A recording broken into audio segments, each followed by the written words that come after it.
Sir ఇప్పుడు ఉమ్. మీ దగ్గర మీ మీ యొక్క నిజాయితీ నేను ఎలా కనిపెడతానంటే, మీరు అంత స్థితిలో ఉన్నా కూడా అనాథలకి మీరు సేవ చేయాలని బిల్డింగ్ కడుతున్నారే, అది గుర్తింపు చాలు సార్. అది అదే అండి. ఇప్పుడు ఇప్పుడు నాకు నేను సంఘాలు ప్రారంభించి నా దగ్గర నేర్చుకున్న వాళ్ళకి అప్పగించేసాను సార్. నాకు ఏ సంఘం లేదు ఇప్పుడు.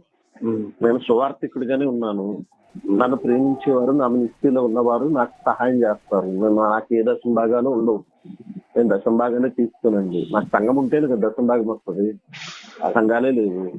నాకు సహకరించిన వారిని బట్టి నేను ఏదో అనాథ పిల్లలకి ఏదో చేయాలి అని అనుకుంటున్నాను. అది కట్టాను, సగంలో ఆగిపోయింది.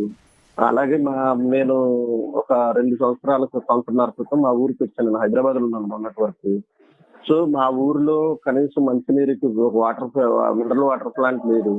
దానికోసం ప్రయత్నాలు చేస్తున్నాను. అది సగంలో ఆగిపోయింది. సో ఇలాగా